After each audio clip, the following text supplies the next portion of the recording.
إن الحمد لله نحمده ونستعينه ونستغفره ونعوذ بالله من شرور أنفسنا ومن سيئات أعمالنا من يهده الله فلا مضل له ومن يضلل فلا هادي له أشهد أن لا إله إلا الله وحده لا شريك له وأشهد أن محمدًا عبده ورسوله صلى الله عليه وعلى آله وصحبه وسلم يا أيها الذين آمنوا اتقوا الله حق تقاته ولا تموتن إلا وأنتم مسلمون يا أيها الناس اتقوا ربكم الذي خلقكم من نفس واحدة وخلق منها زوجها وبث منهما رجالا كثيرا ونساء واتقوا الله الذي تساءلون به والأرحام إن الله كان عليكم رقيبا يا أيها الذين آمنوا اتقوا الله وقولوا قولا سديدا يصلح لكم أعمالكم ويغفر لكم ذنوبكم ومن يطع الله ورسوله فقد فاز فوزا عظيما أما بعد فإن أصدق الحديث كتاب الله تعالى وخير الهدي هدي نبينا محمد صلى الله عليه وسلم وشر الأمور محدثاتها وكل محدثة بدعة وكل بدعة ضلالة وكل ضلالة في النار. عباد الله, kaum muslimin jamaah salat Jumat yang berbahagia, marilah kita semuanya untuk senantiasa menjaga iman dan takwa kita kepada Allah Tabaraka wa Ta'ala dengan senantiasa menjalankan perintah-perintah Allah dan menjauhi larangan-larangannya. Kaum muslimin yang berbahagia, di antara nikmat-nikmat Allah yang paling besar adalah Allah memudahkan kepada kita jalan kebaikan. Allah membukakan pintu untuk kita jalan kebaikan, dan itu bermacam-macam. Karena kita semuanya akan kembali kepada Allah, dan kita semuanya akan membawa bekal sesuai dengan apa yang kita usahakan selama kita di dunia. Dan Allah Tabaraka wa Ta'ala membukakan pintu-pintu kebaikan, pintu-pintu amal saleh. Maka seyogyanya bagi kita semuanya untuk bersemangat menggapai dan mengamalkan serta melakukan kebaikan-kebaikan tersebut, sehingga nantinya kita bisa membawa menghadap Allah Tabaraka wa Ta'ala. Dan keutamaan orang yang masih hidup adalah diberi kesempatan untuk beramal, diberi kesempatan untuk memperbanyak, membawa bekal dan menyiapkan bekal. Tetapi bagi mereka yang sudah diwafatkan oleh Allah Tabaraka wa Ta'ala, sudah terputus, tidak lagi mereka bisa beramal. Mereka tinggal menunggu balasannya, antara kebaikan atau keburukan. Jamaah yang dimuliakan Allah. Tetapi bagi mereka ada kesempatan, dan ini kesempatan bagi kita semuanya. Kesempatan bagi siapa saja yang mereka telah dipanggil oleh Allah Tabaraka wa Ta'ala. Ada amalan, ada pahala yang terus mengalir kepada mereka. Dan disebutkan oleh Nabi SAW di salah satu hadisnya, dari hadis Anas bin Malik radhiyallahu ta'ala anhu, Nabi SAW sabdakan, sab'un yajri ajruhunna lil abdi ba'da mautihi wa huwa fi qabrih. Ada 7 pahala yang akan terus mengalir kepada hamba setelah dia meninggal, meskipun dia di alam kubur. Pahalanya akan mengalir terus kepada mereka. Ada 7 kebaikan, ada 7 amalan yang pahalanya akan terus mengalir meskipun sudah meninggal. Yang pertama, kata Nabi SAW, man 'allama ilman. Yang pertama adalah orang-orang yang mengajarkan ilmu. orang-orang yang diberi ilmu oleh Allah tabaraka wa taala, kemudian dia ajarkan ilmunya kepada manusia, dia sebarkan ilmunya, dia sampaikan ilmunya dengan lisannya, dengan tulisannya, maka janji dari Nabi sallallahu alaihi wasallam, ilmu yang dia sampaikan yang bermanfaat bagi hamba-hamba Allah untuk bisa beribadah kepada Allah, untuk bisa mengetahui antara halal dan haram, sehingga hamba-hamba tersebut menjadi hamba yang benar-benar mengerti agama Allah, maka ilmunya bermanfaat bagi dirinya, ilmunya bermanfaat bagi umat. Sepeninggalnya dia, ilmunya akan terus mengalirkan pahala. Diajarkan orang bagaimana dia bisa berwudu yang benar, bagaimana bisa sholat yang benar, bagaimana dia bisa berakhlak yang benar, bermuamalah yang benar, sehingga orang-orang tersebut mereka beramal dengan ilmu itu, pahalanya akan terus mengalir. Jamaah yang dimuliakan Allah, Allah tabaraka wa ta'ala menyebutkan di dalam banyak ayatnya tentang keutamaan orang-orang yang memiliki ilmu dan mengajarkan ilmunya.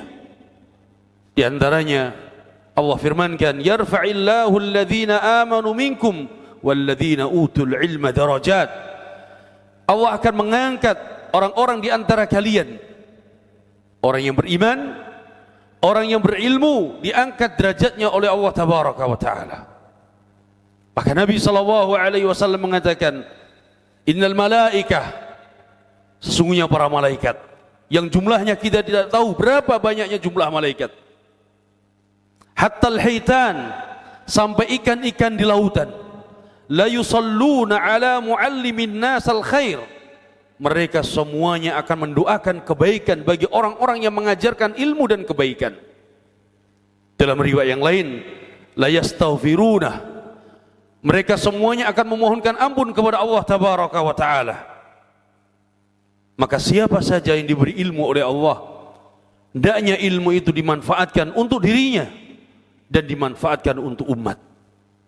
Yang kedua, kata Nabi sallallahu alaihi wasallam, wa ajra nahran, orang yang mengalirkan sungai sehingga manusia bisa mengambil manfaat untuk minum, untuk bertanam, bahkan hewan-hewan bisa mengambil manfaat dari sungai tersebut. Dia tidak menghentikan aliran sungai, tapi dia luaskan sungai, dia alirkan sungai sehingga manusia dan makhluk bisa mengambil manfaat dari air sungai tersebut. Ini adalah amalan saleh. Ini adalah pintu kebaikan yang akan terus mengalir pahalanya. Sebagian orang pelit dengan air. Sebagian orang tidak ingin mengalirkan air tersebut kepada tetangganya, kepada orang lain. Ini tidak dibenarkan. Apalagi kalau sampai seorang dia infakkan, sedekahkan air sehingga diminum oleh manusia, dia akan mendapatkan pahala. Jamaah yang dimuliakan Allah, dalam sebagian riwayat disebutkan oleh Nabi sallallahu alaihi wasallam, ketika ada seorang yang berada di tengah padang pasir sedang kehausan, kemudian dia mengambil air dari sumur tersebut di padang pasir yang dalam. Setelah dia minum dan dia naik dari sumur, dia dapati di sekitar sumur tersebut ada anjing yang sedang kehausan, sampai anjing tersebut menjilat pasir-pasir yang ada di sekitar sumur. Maka orang itu turun kembali, dia buka khufnya, dia buka sepatunya, kemudian dia ambil air dari sumur tersebut, kemudian dia gigit dan dia naik ke atas, kemudian dikasih minum kepada anjing tersebut. Maka kata Nabi SAW, syakarallahu lah wa ghafaralah, maka Allah berterima kasih kepada orang tersebut dan Allah ampuni dosa-dosanya. Air yang dimanfaatkan oleh hewan yang najis, dia bisa memberikan manfaat dengan air tersebut, maka Allah ampuni dosanya. Maka bagaimana kalau air itu dimanfaatkan oleh manusia? Apalagi dialirkan sungai-sungai tersebut sehingga orang bisa mengambil manfaatnya. Kemudian yang ketiga, kata Nabi sallallahu alaihi wasallam, wa hafara bi'ran. Yang ketiga, orang yang menggali sumur. Orang yang menggali sumur sehingga sumur tersebut dimanfaatkan oleh orang banyak. Orang yang mengebor sumur sehingga bisa mengambil air tersebut untuk kehidupan manusia atau hewan-hewan. manfaat yang luar biasa untuk kehidupan manusia. Pahalanya terus mengalir. Makanya ketika para ulama mengatakan, dan ini dalam riwayat yang lain, bahwa di antara sedekah dan infak yang paling utama adalah sedekah saqyul ma, memberikan air minum kepada orang lain. Jamaah yang dimuliakan Allah, kalau seandainya kita memiliki orang tua dan kita punya kemampuan, orang tua kita sudah meninggal, boleh bagi kita untuk menggali sumur dan diwakafkan atas nama orang tua kita, sehingga pahalanya mengalir untuk orang tua kita. Kita pun mendapatkan pahala yang sama. Dan ini banyak dilakukan oleh orang-orang, amalan yang saleh. Kemudian yang keempat, wa gharasa nakhlan. Yang keempat adalah orang yang menanam pohon kurma, sehingga pohon tersebut dimanfaatkan oleh orang lain, dimanfaatkan untuk berteduh, dimanfaatkan buahnya, dimanfaatkan pepohonannya. Ini juga termasuk perbuatan yang mulia. Bahkan bukan hanya manusia yang memanfaatkan pohon tersebut, burung-burung dan hewan-hewan memanfaatkannya. Kata para ulama, Nabi ketika menyebutkan pohon kurma, ini karena pohon kurma ini pohon yang mulia, memiliki keutamaan di dalam banyak hadis Nabi SAW. Akan tetapi maksud dari Nabi adalah secara umum, seorang yang menanam pohon apa saja yang itu bisa bermanfaat bagi manusia, maka dia akan mendapatkan pahala yang terus mengalir. Dia tanam, ada pohon mangga, dia tanam, ada pohon apa saja, sehingga buahnya bisa dimanfaatkan, maka itu akan menjadikan pahala yang terus mengalir kepadanya. Kemudian kata Nabi SAW, wabana masjidan, orang yang membangun masjid, keutamaan yang luar biasa. Dalam hadis yang lain Nabi mengatakan, man bana lillahi masjidan, banallahu lahu baitan fil jannah. Siapa yang membangun satu masjid ikhlas karena Allah, banallahu lahu baitan fil jannah, Allah pasti akan bangunkan untuknya satu rumah di surga. Dalam sebagian riwayat yang lainnya Nabi menyebutkan, siapa yang membangun masjid kamafhasah, meskipun hanya sebesar seperti sarang burung. Kalau sekarang tidak mampu membangun sebuah masjid, dia mampu untuk memberikan pasirnya, memberikan batanya, memberikan keramiknya, memberikan atapnya, atau memberikan apa saja yang dia mampu untuk masjid, maka dia akan mendapatkan pahala banallahu lahu baitan fil jannah. Allah bangunkan rumah untuknya di surga. Jamaah yang dimuliakan Allah, rumah Allah tempat beribadah, rumah Allah tempat orang belajar, rumah Allah tempat orang untuk salat, berzikir, belajar. Begitu mulia ketika seorang bisa membangun masjid atau menginfakkan hartanya untuk memakmurkan masjid, maka pahalanya akan terus mengalir kepadanya. Aqulu qouli hadza wa astaghfirullah li wa lakum innahu huwal ghafurur rahim.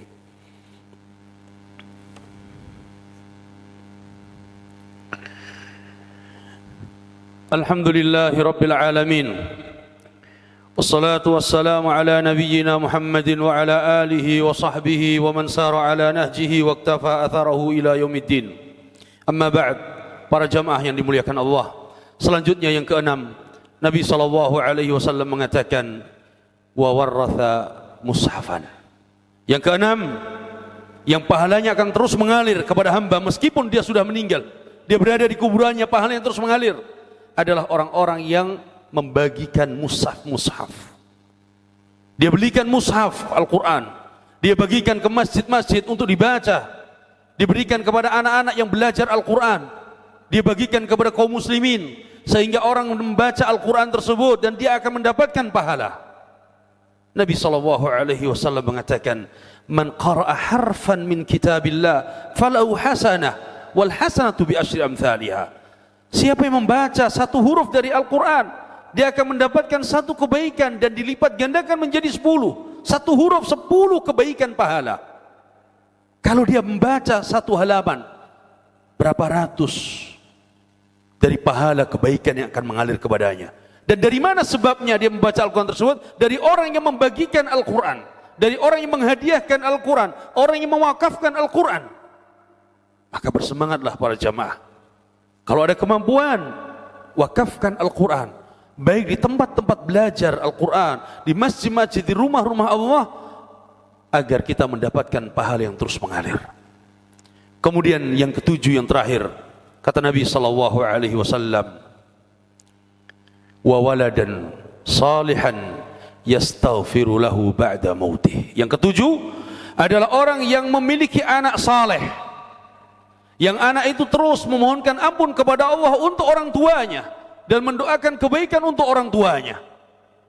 Orang tuanya meninggal, sudah dikubur, anaknya terus berdoa memohon ampun kepada Allah untuk orang tuanya. Jamaah yang dimuliakan Allah, Nabi sallallahu alaihi wasallam mengingatkan betapa pentingnya peran orang tua dalam mendidik anak-anaknya agar mereka menjadi anak yang saleh dan salehah. Karena mereka dilahirkan dalam keadaan fitrah, saleh dan salehah. Kata Nabi sallallahu alaihi wasallam, kullu mauludin yuladu 'alal fitrah. Setiap anak lahir dalam keadaan fitrah, suci, mentauhidkan Allah, bertakwa kepada Allah. Fa abawahu yuhawidani au yumajjisani au yunassirani. Tapi karena sebab kedua orang tuanya, anak itu berubah menjadi Yahudi, menjadi Nasara, menjadi Majusi. Berubah anak menjadi kafir karena sebab orang tua. Maka jamaah yang dimuliakan Allah, anak adalah amanah yang Allah titipkan. Anak menjadi sebab seorang hamba mendapatkan ampunan dan pahala yang besar di sisi Allah. Tapi anak menjadi ujian, maka Allah mengingatkan. Allah ingatkan tentang anak-anak.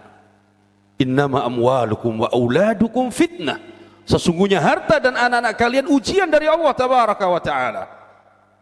Oleh sebab itulah kewajiban kita mendidik anak-anak kita, berusaha terus bagaimana mereka menjadi anak yang soleh dan salehah, yang akhirnya kebaikan kembali kepada kita orang tua. Tapi bagaimana anak itu bisa menjadi saleh dan salehah? Tentunya ada usaha. Yang pertama, orang tua harus belajar menjadi saleh dan salehah terlebih dahulu. Karena orang tua adalah qudwah, teladan bagi anak-anaknya. Anak akan meniru orang tuanya. Kalau orang tuanya merokok, anaknya ikut merokok. Orang tuanya suka berdusta, anaknya berdusta. Orang tuanya makan, minum dengan tangan kiri, anaknya melihat akan mengikutinya. Maka yang pertama adalah orang tua berusaha untuk menjadi soleh dan solehah. Yang kedua, carilah tempat pendidikan yang benar-benar mendidik anak dengan pendidikan yang benar. Bukan hanya anak dimasukkan kepada lembaga pendidikan, kemudian kita tidak tahu apa yang diajarkan. Karena di sana sudah mulai banyak menjauhkan anak-anak dari tauhid, menjauhkan anak-anak dari agama Allah. Maka pilihlah pendidikan yang menjadikan anak itu nantinya saleh dan salehah. Yang ketiga, doakan anak-anak kita. Doakan mereka agar mereka nantinya menjadi anak saleh yang mendoakan kita. Berapa kali kita mendoakan anak-anak kita? Berapa kali kita memohonkan ampun kepada Allah agar Allah memperbaiki anak-anak kita? Berapa kali? Dan kita yang menjadi anak, kita berkewajiban mendoakan orang-orang tua kita di waktu-waktu mustajab. Pada saat kita sujud, pada saat kita mendengar azan, antara azan dan iqamah, pada saat kita bangun malam, pada saat kita di akhir salat sebelum salam, doakan orang tua kita. Jamaah yang dimuliakan Allah, kalau kita tidak bisa memiliki semua 7 tersebut, hendaknya 1 dari 7 tersebut kita punya simpanan yang akan kita bawa menghadap Allah tabaraka wa ta'ala. Dari 7 yang Nabi sebutkan pintu kebaikan tersebut, 1 minimal kita punya simpanan itu untuk menghadap Allah. Banyak orang yang tidak diberi amanah anak oleh Allah, tapi dia punya yang lain. Dengan hartanya dia berinfak, dengan hartanya dia sedekah. Dia tidak diberi itu, dia punya ilmu, dengan ilmunya dia sampaikan kepada orang. Maka kita berusaha dari 7 tersebut, kita terus berusaha. Tidak bisa, minimal ada yang kita bawa untuk menghadap Allah tabaraka wa ta'ala. أقول قولي هذا إن الله وملائكته يصلون على النبي يا أيها الذين آمنوا صلوا عليه وسلموا تسليما اللهم صل على محمد وعلى آل محمد كما صليت على إبراهيم وعلى آل إبراهيم إنك حميد مجيد اللهم بارك على محمد وعلى آل محمد كما باركت على إبراهيم وعلى آل إبراهيم إنك حميد مجيد اللهم اغفر للمسلمين والمسلمات والمؤمنين والمؤمنات الأحياء منهم والأموات إنك سميع قريب مجيب دعوات ربنا ظلمنا أنفسنا وإن لم تغفر لنا وترحمنا لنكونن من الخاسرين اللهم احفظ بلادنا وسائر بلاد المسلمين اللهم انصر الإسلام والمسلمين اللهم وفق ولاة أمورنا يا رب العالمين اللهم أصلح بطانتهم يا رب العالمين ربنا آتنا في الدنيا حسنة وفي الآخرة حسنة وقنا عذاب النار أقيموا الصلاة